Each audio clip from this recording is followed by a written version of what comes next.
The reigning champion, Kenny Roberts, lies second with 46. Italy's Marco Lucchinelli is in third place with 43.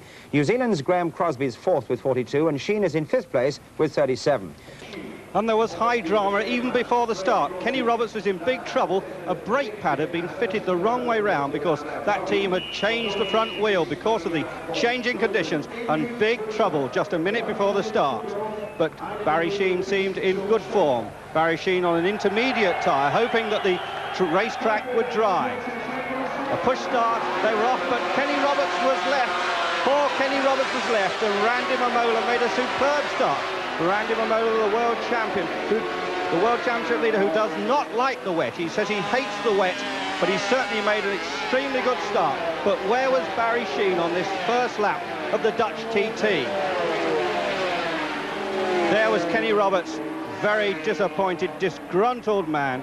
A very unusual sort of mistake to happen, but Kenny Roberts was totally out of the race. In the lead, into the first hairpin, Randy Mamola. Second was Cork Ballington. Third was Graeme Crosby. Fourth was Marco Lucchinelli. And on the second lap, it was Graeme Crosby who had taken the lead, being challenged by Bert van Dolmen, the Dutchman. And there they go past the cruising Barry Sheen. Barry Sheen had got his bike going, but it would only work on 2 cylinders, so he came round to retire. So Graeme Crosby was leading, coming under a lot of pressure from Bert van Dolmen. Bert van Dolmen now the top Dutch rider since Will Hartog retired at the start of the season. And Bert van Dolmen found an easy way past Graeme Crosby. So now the Dutch crowd really had something to cheer about too. And Randy Mamola, he was off. Randy Mamola had fallen, and there's his bike with the fairing ripped off it. So Randy Mamola, who doesn't like the wet, definitely in trouble. At half distance, Marco Lucchinelli was starting to push Bert van Dolmen. Marco Lucchinelli, the ebullient Italian, comes from La Spezia. And he wanted to take the glory away from this Dutch rider who was leading his home race. Graeme Crosby, another of the leading contenders in the World Championship, was also in trouble. A bit of grass tracking there, and Graeme later came round to retire.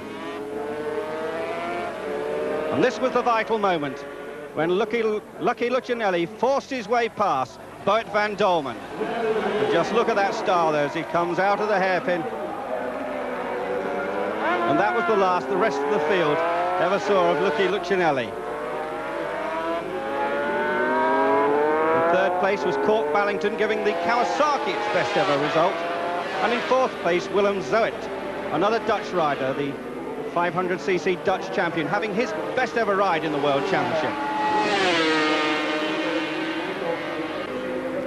And there is Marco Lucchinelli. Nods to the crowd, yes, I'm in the lead. This has been very easy for me. It's going to be my third World Championship win. I won one last year, he's saying, in Germany. And now I'm off to my third, and this is a very vital race because the World Championship is very delicately poised with 5 riders still hoping to win it at this halfway stage. Lucchinelli riding the Suzuki 500, the factory machine, which is prepared in Italy by his mentor, Roberto Gallina, a former rider. Lucchinelli's been in the World Championship for something like 5 years now, but hasn't had too much success until the past couple of years. Had a great reputation as a crasher, but seems to have thrown that away now because he is a very smooth, talented and experienced motorcycle racer these days. The flags of the nation as Marco Lucchinelli comes towards the victory flag. Marco Lucchinelli through that final chicane. And so it's been a brilliant win for Lucky Lucchinelli, which has catapulted him to the top of the World Championship table. And there's the official 1, 2 and 3 on that Dutch Grand Prix. A win for Marco Lucchinelli in the Suzuki. In second place, the Dutchman Bert van Dolmen in the Yamaha. And in third place, the South African Cork Ballington in the Kawasaki. And as Andrew said, that has taken Lucchinelli right to the lead in the World Championship table. He has 58 points now. In second place, he slipped down there. Randy Mamola with 54 points. Kenny Roberts, sadly, the reigning champion, in third place, 46 points. Graeme Crosby of New Zealand, fourth with 42. And the Dutchman moving up into fifth place, but just 1 point behind him. Well,